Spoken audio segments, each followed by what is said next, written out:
Passamos a apresentar os 4 Evangelhos, Revelação da Revelação, Jean Baptiste Rustin. Narração, Paulo de Moraes.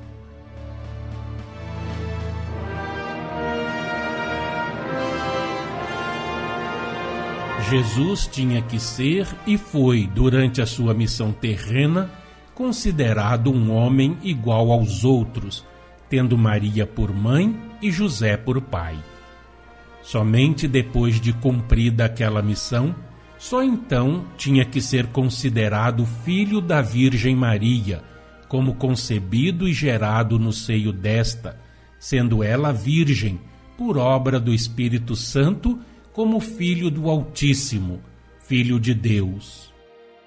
Eis porque e com que fim a revelação hebraica anunciou, para aquele em quem todas as nações da terra serão benditas, primeiro, de modo preciso, uma origem humana, dizendo que ele sairia da posteridade de Abraão, da casa de Davi.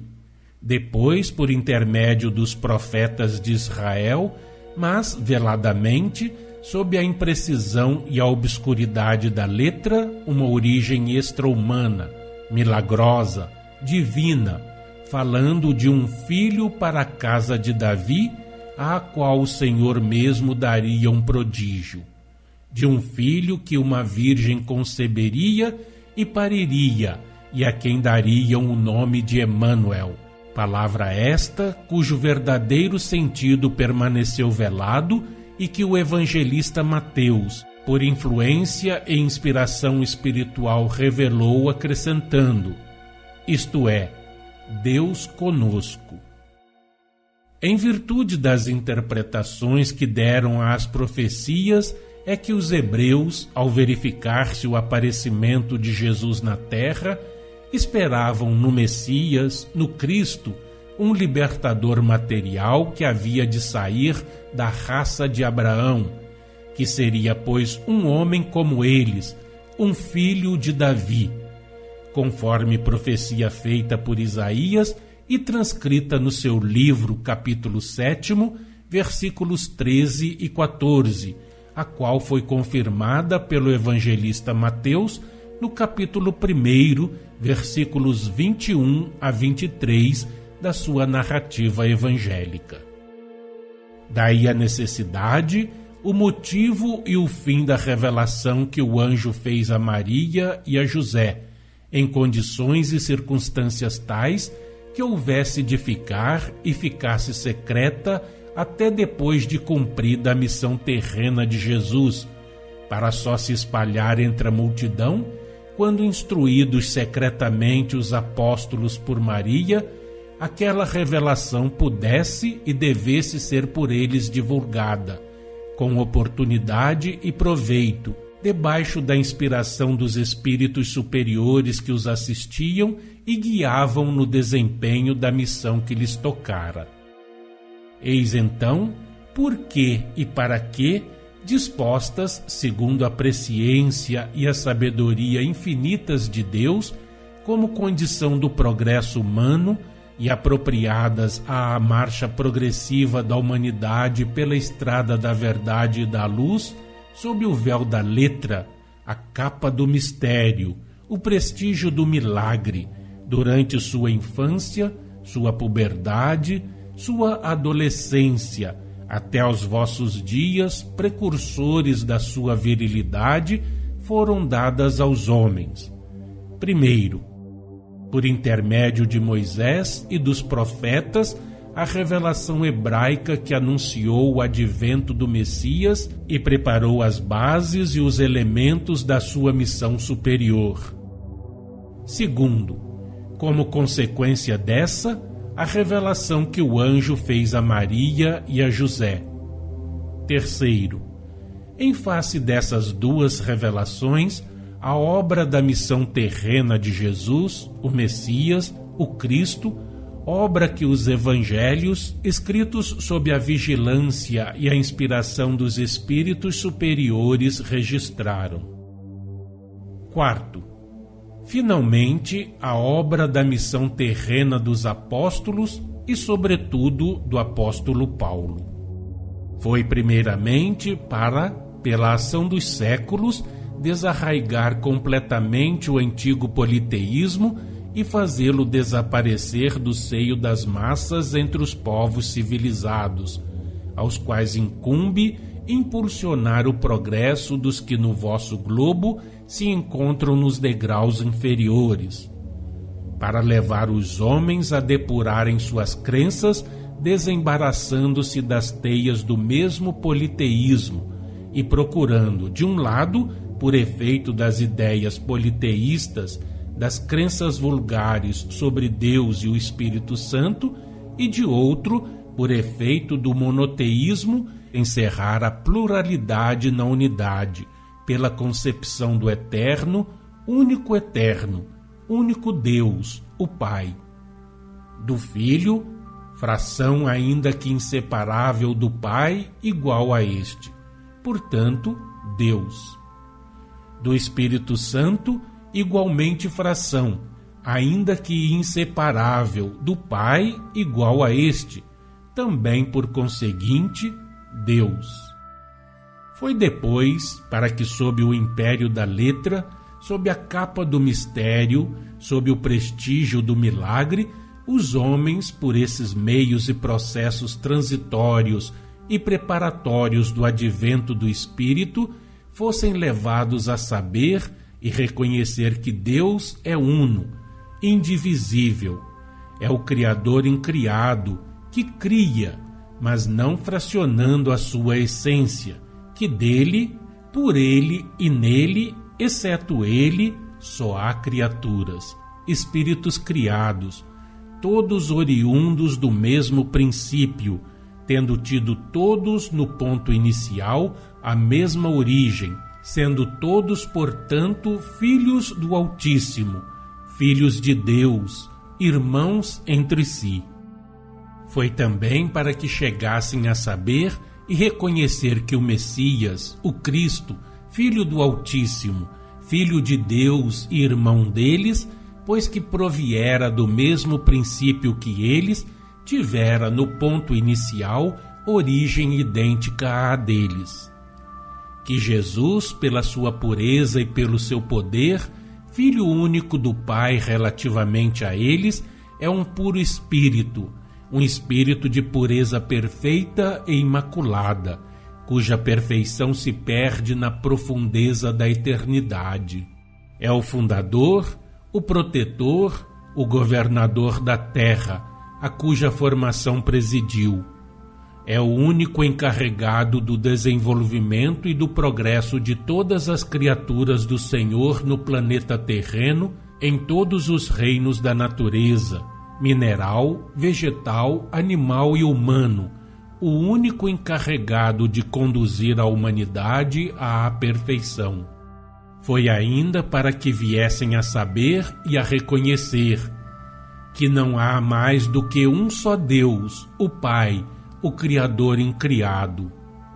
Que o Filho, Jesus Cristo, não é Deus, nem uma fração, ainda que inseparável de Deus, nem igual a este. Que o Espírito Santo também não é Deus, nem uma fração, ainda que inseparável de Deus, nem igual a este. Que sob essa denominação simbólica, o Espírito Santo é, com relação a Deus e à humanidade,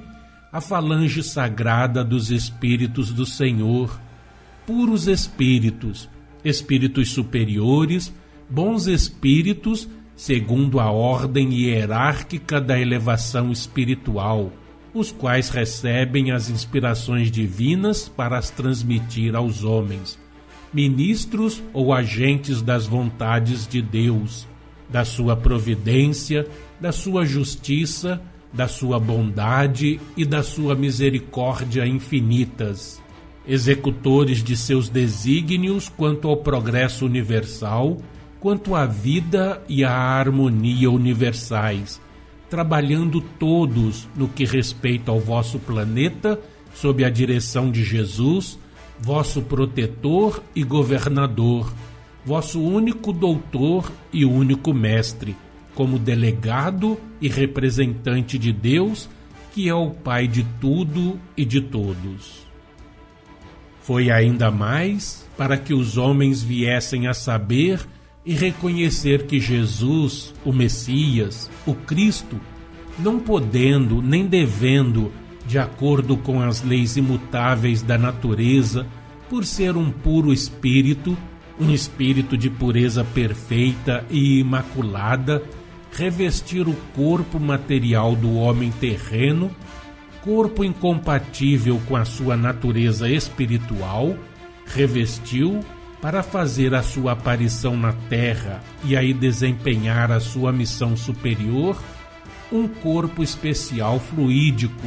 apto a longa tangibilidade, formado segundo as leis que regem os mundos superiores, compatível com a sua natureza espiritual e relativamente harmônico com a esfera terrestre, mediante a apropriação e a aplicação daquelas leis aos fluidos ambientes que no planeta terreno servem para a formação dos seres humanos que o habitam.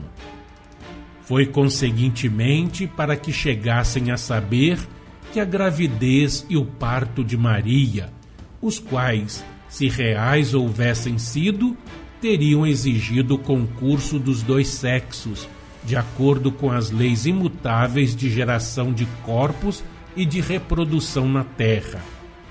Foram apenas aparentes, por isso que resultaram de uma operação, de uma obra do Espírito Santo, isto é, dos Espíritos do Senhor, de uma obra, portanto, puramente espiritual, mas realizada em condições tais que aquela gravidez e aquele parto fossem, como cumpria que sucedesse, considerados reais por Maria.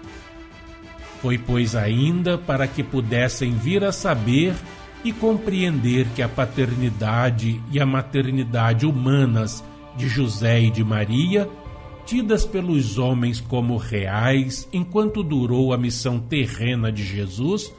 conforme também importava que sucedesse, eram do mesmo modo apenas aparentes.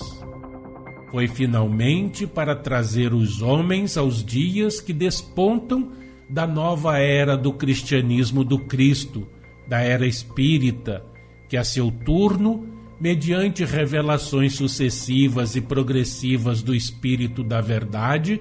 os levará aos tempos preditos em que, tendo a humanidade chegado aos limites da perfeição, Jesus Cristo, Espírito da Verdade, virá de novo à terra depurada e transformada como seu soberano, visível às criaturas também depuradas e transformadas, a fim de lhes mostrar a verdade sem véu.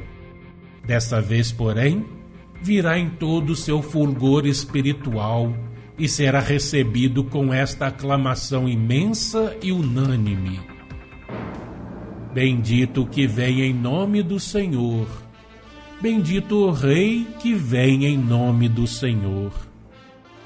Obedecendo às necessidades, aos motivos e aos fins que acabamos de assinalar, e tendo em vista a obra de transição que cumpria fosse aparelhada e executada,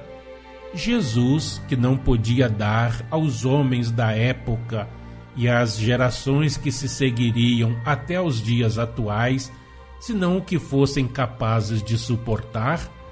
teve que velar e velou intencionalmente a sua natureza e a sua origem espirituais, como já o haviam feito a revelação hebraica e a do anjo a Maria e a José. Desse modo, atendia ele àquela época e preparava o futuro pela letra, mas também atendia ao futuro pelo Espírito que vivifica, visando os tempos por ele preditos e designados da revelação, então vindoura, do Espírito da Verdade, cujas bases, cujos elementos e meios estabeleceu desde logo, enunciando proposições que se destinavam a ser e são de fato a sanção prévia dessa revelação.